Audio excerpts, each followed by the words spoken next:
Hey, what is up guys? My name is Rahul and in this video we'll be looking at a challenge called BBomb phase 1. It has a lengthy description, but what it eventually means is that you will be provided with a file.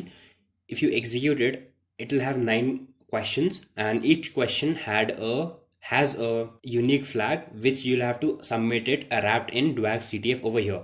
And the same flag is the solution to each phase as well.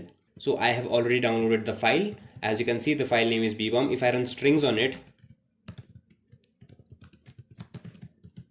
as you can see, there's nothing much except for the text that will be shown if we execute it. As you can see, starting off easy, reversing is fun, wrap all the flags while submitting to the scoreboard. If I type in ASDF, as you can see, nothing happens. So can you help me find my lost key so I can read my flag? So this is the phase 2 answer which we'll be looking at afterwards. So I tried to run this in Radare to look for the flag, but it did not help me much because there were a bit complex computations being held out. So with that, what I'll be doing is I have opened it up in Ghidra. So let's open it up. So first let's try Radare 2 to look for what we are dealing here.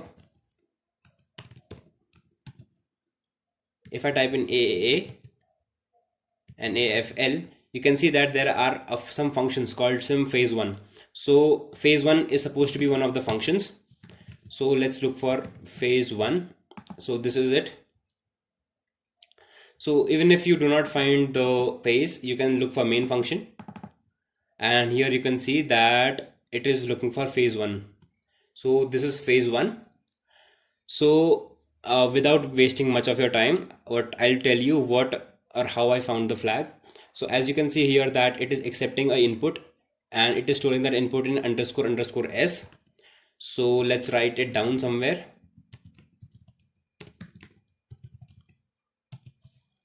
And here it is.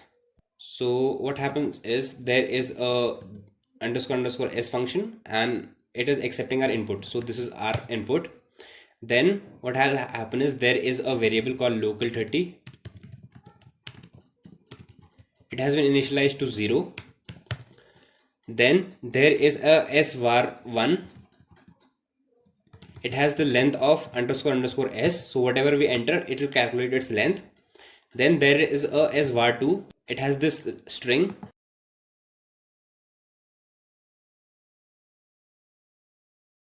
So I've copied it over here.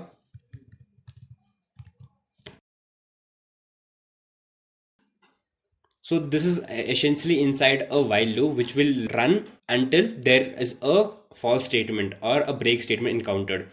So as long as the value of local30 is less than svar2, which means as long as the value of local30 variable, which is as of now is 0, if it is less than its length, the length of svar2, then it is working fine. So with that, let's look up the length of svar2. So let's run Python length.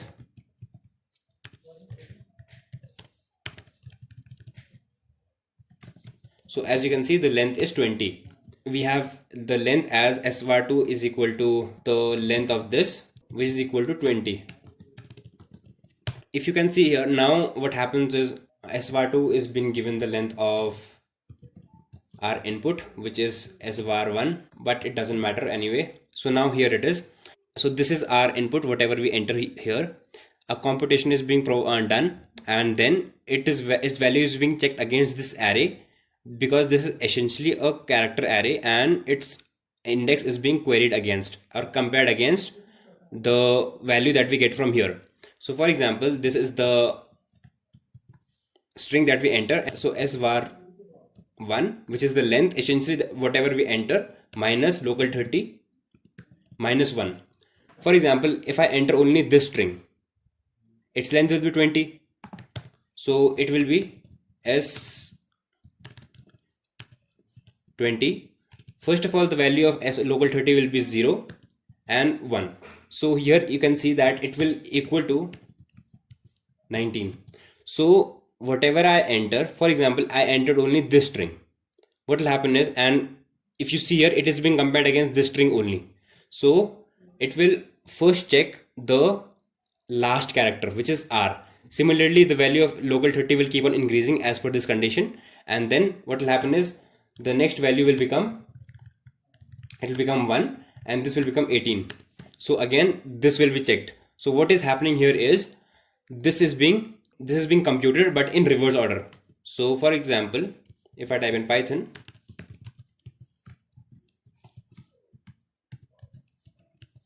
here you can see that we get the flag which is reversing the string. So this is the flag fall challenge, guys.